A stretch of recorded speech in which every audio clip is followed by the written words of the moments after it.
Hello students, मैं S S Chandrawat स्वागत करता हूं आप सभी का विनायक एजुकेशन ग्रुप के इस ऐप के ऊपर।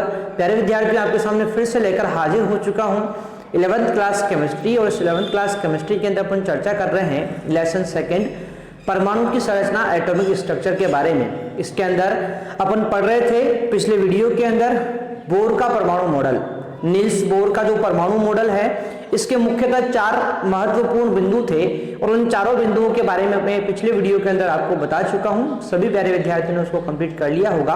अब बढ़ते हैं अपन आगे की तरफ उसी बोर मॉडल के अंदर। देखिए, बोर का जो परमाणु सिद्धांत है, इसके अनुसार हाइड्रोजन परमाणु के लिए कुछ बातें बताई गई है। ठीक है, हाइड्रोजन परमाणु के लिए कुछ बातें यहाँ पर उन्होंने बताई गई है अपने परमाणु सिद्धांत के अनुसार, और उन बातों को अपन को यहाँ पर ध्यान रखना है। कभी इससे संबंधित क्वेश्चन बन जाता है तो उन्हें आप लोग सोल्व कर सकें, इसलिए मैंने आप लोगों को यहाँ पर एक साथ शॉर्ट में इस चीज को लिख दिया है। देखिए, बोर के परमाणु सिद्धांत के अनुसार हाइड्रोजन परमाणु के लिए किसी कक्षा की त्रिज्या पूछ ली जाती है, यानी कि हाइड्रोजन परमाणु के किसी कक्षा की त्रिज्या पूछ ली जाती है। जैसे कि पहली कक्षा की त्रिज्या पूछ ली, दूसरी कक्षा की त्रिज्या पूछ ली, तीसरी कक्षा की त्रिज्या पूछ ली। ठीक है, तो इस प्रकार से यहां पर क्या होता है, यहां पर किसी कक्षा की त्रिज्या पूछ ली जाती है और वो त्रिज्या जो होती है, ध्यान रखें, त्रिज्या जो होती है उसको अपन इस फॉर्मूले से ज्ञात करते हैं। फॉर्मूला है Rn बराबर n स्क्वायर a0, Rn बराबर n स्क्वायर a0। अब सुनो ध्यान से, यहां पर बात कर रहे हैं अपन हाइड्रोजन परमाणु के किसी कक्षा की त्रिज्या। पहली कक्षा की पूछ सकते हैं, दूसरी कक्षा, तीसरी कक्षा, किसी भी कक्षा की त्रिज्या आपसे पूछी जाए हाइड्रोजन परमाणु के लिए तो आप लोग इस फॉर्मूले से निकाल सकते हैं। फॉर्मूला क्या है? Rn बराबर n square a0, n square a0। अब सुनो ध्यान से, Rn क्या है? त्रिज्या। n का मतलब होता है कक्षा। जैसे पहली कक्षा है तो n का मान 1 हो जाएगा, दूसरी कक्षा है तो n का मान 2 हो जाएगा। ठीक है, तो इस प्रकार से ध्यान रखेंगे, n तो होता है कक्षा की संख्या कौन सी है, और a0 जो होता है इसका मान आपको दिया हुआ है। ध्यान रखें, a0 का मान आपको रखना है 52.9 पिकोमीटर। क्या रखना है? 52.9 पिकोमीटर आपको रखना है। जैसे एग्जांपल अपन लेते हैं, यहां पर एग्जांपल दिया हुआ है आप लोगों को कि हाइड्रोजन परमाणु की पहली कक्षा की त्रिज्या बताइए। अब पहली कक्षा की त्रिज्या के लिए n का मान कितना हो जाएगा? 1 हो जाएगा। ठीक है भाई, तो देखो Rn था तो R1 अपन ने लिख दिया बराबर n का मान क्या लिखना है आपको? 1 लिखना है। तो भाई n स्क्वायर की जगह क्या जाएगा? 1 का स्क्वायर आ जाएगा, इंटू क्या करना है? a0, और a0 का मान कितना दिया हुआ है? 52.9 आपको लिख देना है। अब 1 का स्क्वायर करेंगे तो 1 ही आएगा। ठीक है, और उस 1 को अपन ने इससे मल्टीप्लाई किया तो कितना आ जाएगा? वही आपका 52.9 पिकोमीटर आ जाता है। तो ये पहली कक्षा की त्रिज्या हो जाएगी। ठीक है, आ जाएगी बात समझ में। हाइड्रोजन के दूसरी कक्षा की त्रिज्या पूछ ली जाती तो आप लोग क्या करते हैं? आप लोग यहां पर 2 कर देते, 2 का स्क्वायर हो जाता, 2 का स्क्वायर कितना हो जाता? 4 हो जाता, 4 से आप लोग इसको गुणा कर देते तो वो दूसरी कक्षा की त्रिज्या जाएगी। ठीक है, तो इस प्रकार से आप लोग हाइड्रोजन परमाणु की किसी भी कक्षा की त्रिज्या बता सकते हैं इस फॉर्मूले से। और फॉर्मूला ध्यान रखें, Rn बराबर n स्क्वायर a0 होता है। ठीक है, अब बात करें, ये तो हो गई कि सर किसी कक्षा की त्रिज्या निकालनी है तो इस फॉर्मूले को हम काम में ले लेंगे। अब बात आती है किसी कक्षा की ऊर्जा आपको निकालनी है कि किसी भी कक्षा की ऊर्जा कितनी है, वो आपको निकालनी है। तो ध्यान रखिए, उसके लिए भी आपको एक फॉर्मूला ध्यान रखना है। यहाँ पर फॉर्मूला है En बराबर -RH इंटू 1/n स्क्वायर। ठीक है, 1/n स्क्वायर। और ध्यान रखें, ऊर्जा निकाल रहे हैं तो पीछे इकाई आप लोग जूल लगा सकते हैं। ठीक है भाई, अब सुनो ध्यान से, यहां पर En का मतलब क्या हुआ? n कक्षा की ऊर्जा, n कक्षा की ऊर्जा। अब पहली कक्षा है तो n का मान 1 रखेंगे, दूसरी कक्षा है तो n का मान 2 रखेंगे, तीसरी कक्षा है तो n का मान 3 रख देंगे। बात समझ आ रही है? और RH ध्यान रखें, RH यहां पर रिडबर्ग स्थिरांक होता है, और रिडबर्ग स्थिरांक का मान आप लोग ध्यान रखेंगे 2.18 इंटू 10⁻⁻18 जूल होता है।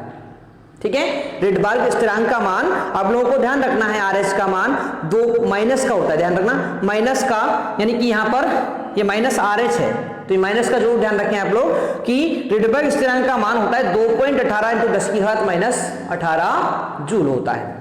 ठीक है ना। अब सुनो, RH का मान आपको पता है इसी, N का मान क्या होता है, कक्षा की संख्या। जैसे एग्जांपल लेते हैं भाई, हाइड्रोजन की पहली कक्षा, या फिर क्या बोलेंगे N बराबर 1 वाली कक्षा, तो बात एक ही है। ठीक है। अब हाइड्रोजन की पहली कक्षा की त्रिज्या निकालनी है तो N की जगह पर क्या जाएगा, 1 आ जाएगा। RH की जगह पर आप लोग रिडबर्ग स्थिरांक का मान रखेंगे तो माइनस 2.18 इंटू 10 की घात माइनस 18 आ गया।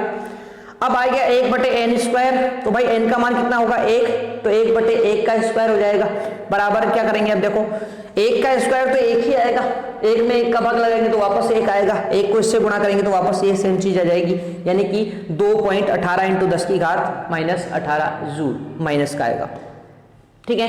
इसी प्रकार से यदि आप लोगों से क्या करता वो दूसरी कक्षा की ऊर्जा पूछता तो आप लोग क्या बताते भाई, आपको क्या करना था, बस इस n की जगह पर 2 रखना था, 2 का स्क्वायर करेंगे तो 1/4 आएगा। अब क्या करना था, इस वाले संख्या में 4 का आपको भाग लगाना था। ठीक है ना। इसमें क्या जाएगी, आपकी ऊर्जा आ जाएगी। ठीक है। तो इस प्रकार से इन दो फॉर्मूलों की सहायता से Rn बराबर n स्क्वायर A0 और En बराबर minus RH into 1/n square फॉर्मूले की सहायता से आप लोग हाइड्रोजन परमाणु के लिए किसी भी कक्षा की त्रिज्या और ऊर्जा ज्ञात कर सकते हैं। हो जाएगी भाई सभी से। चलो अब बात करते हैं कि सर ये तो बात हुई आप किसके बारे में, केवल ये तो बात हुई केवल हाइड्रोजन परमाणु के बारे में।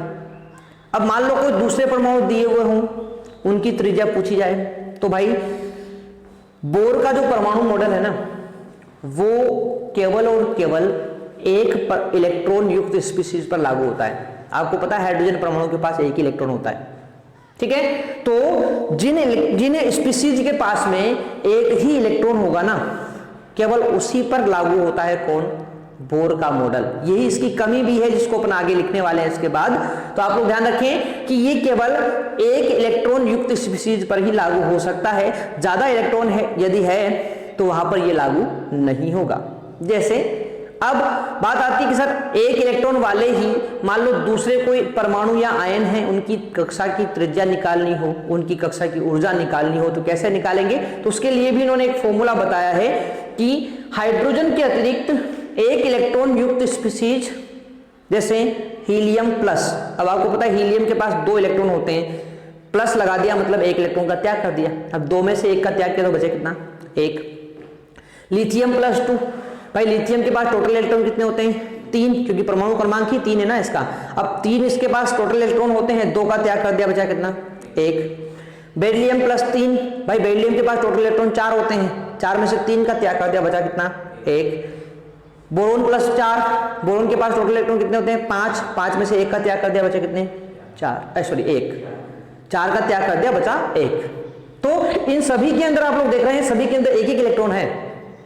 ठीक है। सभी के अंदर क्या है, एक इलेक्ट्रॉन है। अब यदि इनकी आपको त्रिज्या निकालनी है, इनकी आपको क्या निकालनी है, इनकी किसी भी कक्षा की ऊर्जा निकालनी है, तो उसके लिए इन्होंने 2 फॉर्मूले बताए भाई। देखो ऊर्जा निकालने के लिए फॉर्मूला इन्होंने बताया है, क्या फॉर्मूला बताया है, En बराबर माइनस 2.18 इंटू 10 की घात माइनस 18 जेड स्क्वायर बटे एन स्क्वायर। अब देखो ज्यादा कोई अंतर नहीं है, ज्यादा कोई अंतर नहीं है। देखो इसकी ऊर्जा का फॉर्मूला और इसकी ऊर्जा का फॉर्मूले में बस एक की जगह पर क्या आ गया, जेड स्क्वायर आ गया, है ना, बाकी कोई अंतर नहीं है। तो ध्यान रखें En बराबर माइनस 2.18 इंटू 10 की घात माइनस 18 जेड स्क्वायर बटे एन स्क्वायर, ये इनकी ऊर्जा निकालने का फॉर्मूला है। ठीक है। और इनकी त्रिज्या निकालनी हो तो फिर क्या करेंगे, तो भाई इसकी त्रिज्या निकालने का फॉर्मूला होता है ये वाला, Rn बराबर 52.9 एन स्क्वायर बटे जेड होता है। ठीक है। ये चीज आप लोग ध्यान रखेंगे। जेड यहां पर क्या होता है, तो भाई जेड यहां पर परमाणु संख्या होती है।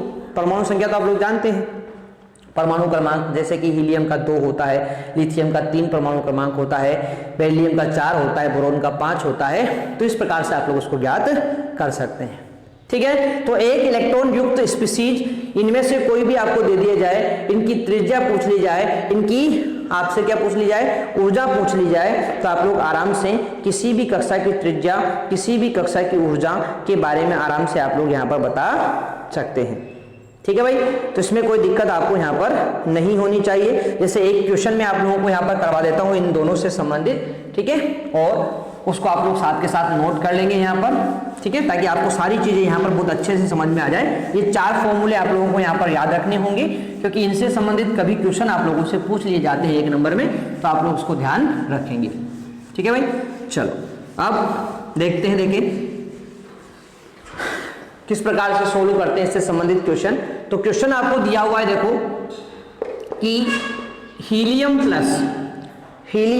प्लस की प्रथम कक्षा से संबंधित प्रथम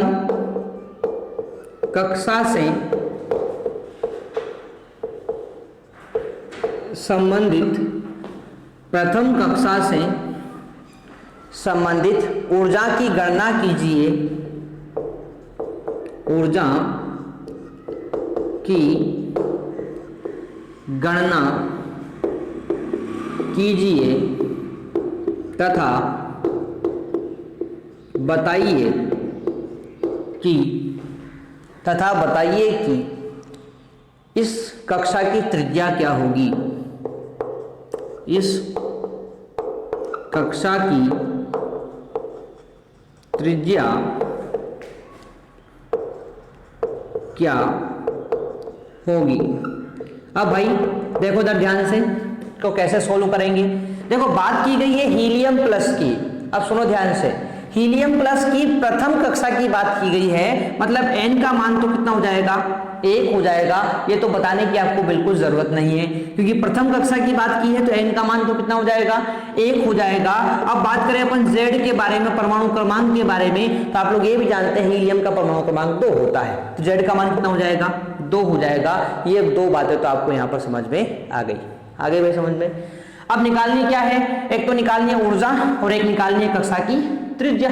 तो लगा दो भाई फॉर्मूले क्या है, En बराबर माइनस ऊर्जा का फॉर्मूला हो जाएगा 2.18 माइनस के 2.18 इंटू 10 की घात माइनस के 18 Z² बटे n² जूल। ये क्या होता है, ऊर्जा का फॉर्मूला होता है। त्रिज्या का भी मैंने आपको बता रखा है भाई, क्या बता रखा है, Rn बराबर होता है, यहाँ पर क्या होता है भाई, Rn बराबर 52.9 n² बटे Z, यही बताया था मैंने फॉर्मूला। चलो तो रख देते हैं मान भाई, n का मान 1 रखो, तो E1 बराबर माइनस 2.18 इंटू 10 की घात माइनस 18 इंटू कर देते हैं यहाँ पर, इंटू Z² कितना है, 2 का स्क्वायर बटे n का मान कितना है, 1 का स्क्वायर।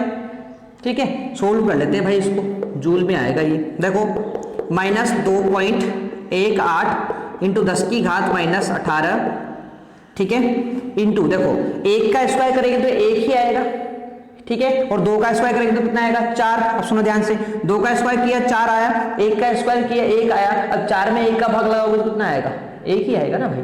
ठीक है, सॉरी यहाँ पर 4 है, 4 में 1 का भाग लगाएंगे कितना आएगा, 4 आ जाएगा। आ जाएगी बात समझ में यहाँ पर, या फिर सोल्व करके बता देता हूँ। चलो मैं पूरा यहाँ पर 2 का स्क्वायर किया अपन ने, कितना आया 4, 1 का स्क्वायर कितना आया 1। अब देखो 4 में 1 का भाग लगा रहे हो तो कितना आएगा, 4 ही आ जाता है। अब गुणा कर लेते हैं भाई, ठीक है, तो गुणा करो इसको, ठीक है, 8 चौक 32 हासिल के 3, 4 एकम 4 और 3 7 और 4 दूनी 8, यानी कि पॉइंट के 8, तो माइनस के कितना हो जाएगा, माइनस के 8.72 इंटू 10 की घात माइनस के 18 जूल। ये तो इसकी होगी ऊर्जा।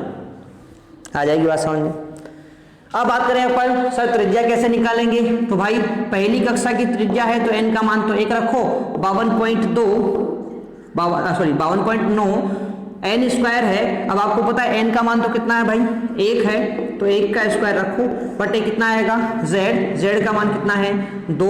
आगे सोल्व कर लेते हैं अपन, तो 52.9।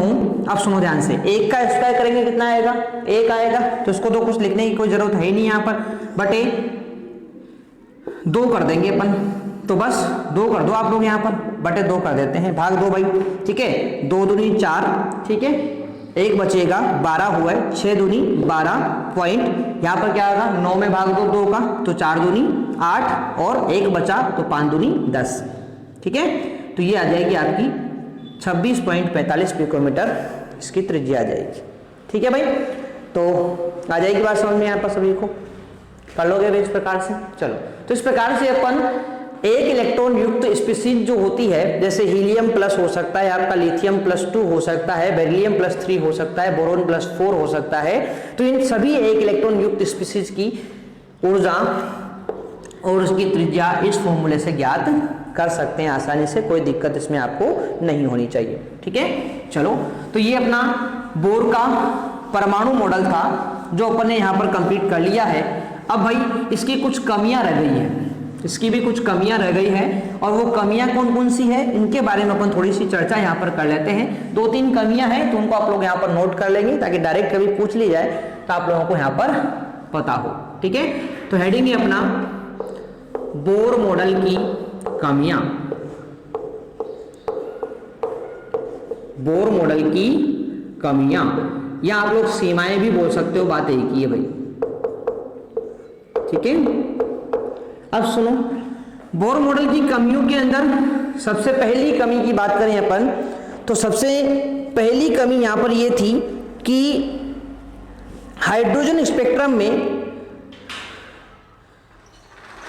जो सूक्ष्म संरचना प्राप्त हुई है उनकी व्याख्या ये नहीं कर पाया, ठीक है।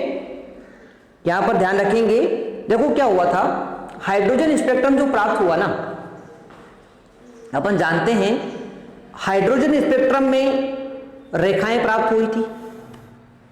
अब यहां पर क्या देखा गया, जब आगे वैज्ञानिकों ने उस हाइड्रोजन स्पेक्ट्रम को अच्छे से देखा, स्पेक्ट्रमी विधि से उसका अध्ययन किया, तो ये पता चला कि वो जो रेखाएं बनी हुई है ना, उनके अंदर भी छोटी छोटी सी रेखाएं हैं, सूक्ष्म रेखाएं हैं उनके अंदर भी। अब वो सूक्ष्म रेखाएं, उन रेखाओं का निर्माण छोटी छोटी सूक्ष्म रेखाओं से कैसे हो रहा है, इस बारे में ये बोर मॉडल नहीं बता पाया, ठीक है। तो हाइड्रोजन स्पेक्ट्रम की जो रेखाएं होती है ना, उनके अंदर सूक्ष्म रेखाएं कैसे आई, उनके अंदर जिसको अपन द्विक रेखाएं बोलते हैं, डबलेट बोलते हैं, तो वो द्विक रेखाएं कैसे आई, वो छोटी छोटी सूक्ष्म रेखाएं वहां पर किस प्रकार से आई, इसकी व्याख्या ये नहीं कर पाए थे, ठीक है ना। तो यहां पर लिख लेते हैं इस चीज को, स्पेक्ट्रमी तकनीकों द्वारा, स्पेक्ट्रमी तकनीकों द्वारा, स्पेक्ट्रमी तकनीकों द्वारा प्राप्त हाइड्रोजन स्पेक्ट्रम में प्राप्त हाइड्रोजन स्पेक्ट्रम में प्राप्त हाइड्रोजन स्पेक्ट्रम में सूक्ष्म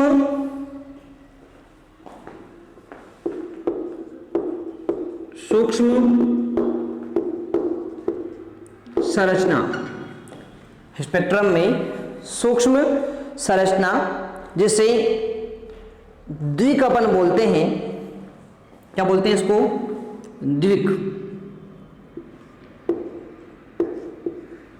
द्विक अर्थात पास पास स्थित दो रेखाएं, पास पास स्थित दो रेखाएं की व्याख्या नहीं कर सका।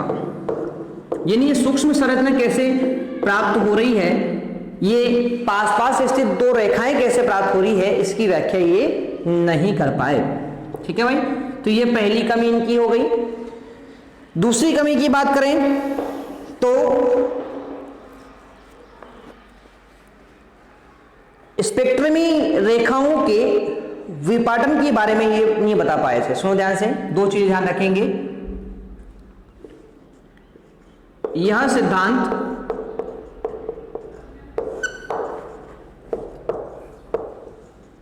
चुंबकीय क्षेत्र में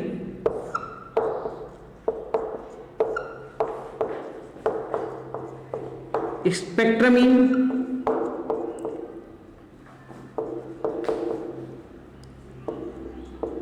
रेखाओं के विपाटन, जिसे अपन एक नाम देते हैं जीमान प्रभाव, तथा विद्युत क्षेत्र में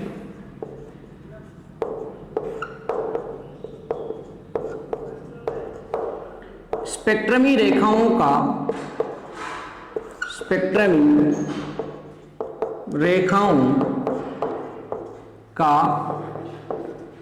विपाटन, जिसे स्टार्क प्रभाव कहते हैं, प्रभाव की व्याख्या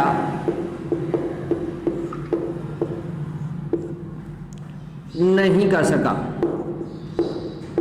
अब सुनो भाई, देखो दो चीजें मैंने आपको बता दी है, एक तो है जीमान प्रभाव और एक है स्टार्क प्रभाव। अब सुनो ध्यान से, जब स्पेक्ट्रमी रेखाओं को विद्युत क्षेत्र में या चुंबकीय क्षेत्र में रखा जाता है ना, तो ये स्पेक्ट्रमी रेखाएं विभाजित हो जाती है। क्या हो जाती है? ये विभाजित, विपाटन हो जाता है इनका।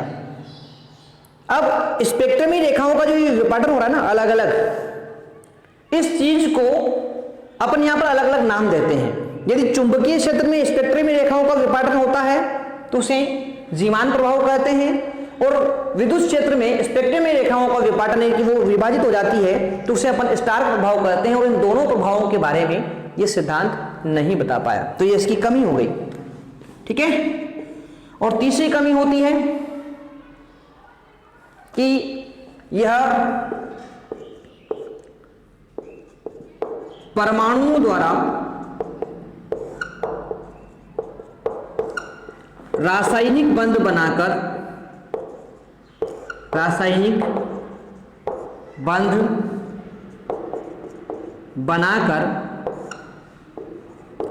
अणु निर्माण की व्याख्या, यानी कि परमाणु किस प्रकार से रासायनिक बंध बनाकर अणु का निर्माण करते हैं, इसकी व्याख्या नहीं कर सके। ठीक है। तो परमाणु मिलकर किस प्रकार से अणु का निर्माण करते हैं, इसकी व्याख्या भी ये नहीं कर पाए। ठीक है। तो ये था बोर मॉडल जो है, इस बोर मॉडल की 3 कमियां जो आप लोगों को यहां पर याद रखना है। और इसी के साथ अपना बोर का परमाणु मॉडल यहीं पर पूरी तरह से समाप्त हो जाता है। तो आप लोग नील्स बोर के परमाणु मॉडल को अच्छे से कंप्लीट कर लेंगे। इसके बाद नेक्स्ट टॉपिक जो आएगा उसको अपन पढ़ेंगे नेक्स्ट क्लास में। तो आप लोग इसको अच्छे से कंप्लीट करें। कहीं पर कोई प्रॉब्लम आती है तो आप लोग कमेंट बॉक्स में कमेंट करके जरूर पूछें। मिलते हैं अपन नेक्स्ट में, तब तक के लिए टेक केयर, बाय।